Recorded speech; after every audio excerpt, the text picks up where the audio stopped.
Ka asociacion, thot Kurti, referuar marrëveshjes bazike të orit, ani pse s'ka ndërmarrë asnjë hap për ta jetësuar atë. Mosqenësia e këtij obligimi na fton të konsiderojmë, varet nga pakoja e përgjithshme e marrëveshjes, brenda saj po, jashtë saj jo.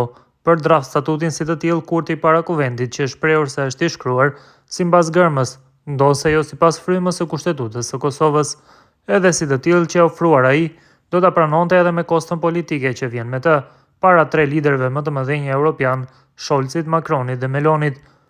Por sipas tij, me firmën bilaterale të Serbisë në një dokument totalizues, Osmani megjithatë del të ketë lavjerësinë e vet të pozicioneve. Kishte shprehur brengat e veta karshi tekstit dhe ftuar edhe opozitën që të ingranoj shqetësimet e tyre. LDK-ja ishte përgjigjur, AK-ja gjithashtu, ndërsa PDK-ja jo. Osmani këndonte një diskursi më realist, kryesisht kërkesave amerikane dhe domosdoshmërisë së qëndruarit në orbitën e mbështetjes dhe garancës amerikane. Madje shkaku i qëndrimeve më pragmatike të saj ishte edhe kontakti amerikan, kur Kurti ishte i palëkundur në raport me po atë marrëveshje. Fast forward nga fundi i mandatit të saj, oktavat i çojnë më lart se Kurti, me të kryer vizitën e parë si emisar i BE-s për dialogun Kosovë-Serbi, Peter Sorenseni, Vjosa Osmani paraqiti vërejtjet për draft statutin e asociacionit. Nga qeveria e Kosovës as nuk e dhan për përmbajtje të takimit çështjen e asociacionit. Për më tepër, sipas qeverisë, ky propozim përbën jo dokument dhe se rrjedhimisht nuk kanë dhënë vërejtje komente për diçka që s'kemi pranuar.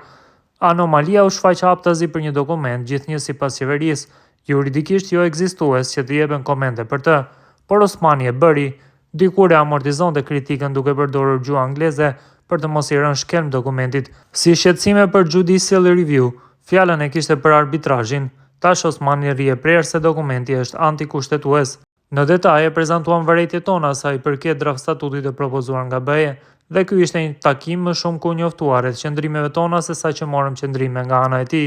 Po flasim për draft statutin, çështje që unë personalisht besoj që nuk janë në përputhje me Kushtetutën e Kosovës.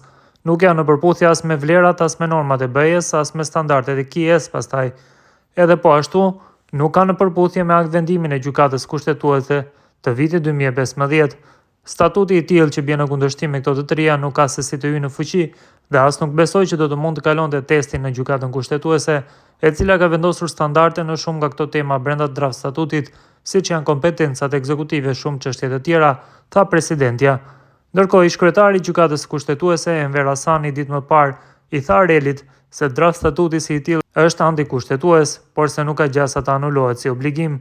Të gjitha këto janë në kundërshtim brutal me Kushtetutën e Kosovës, por draft statuti i asociacionit nuk mund të anulohet pa u anuluar 2 marrëveshjet e tjera, ajo e Brukselit dhe e Ohrit. Kjo nuk mund të ndodhë, thekson Hasani.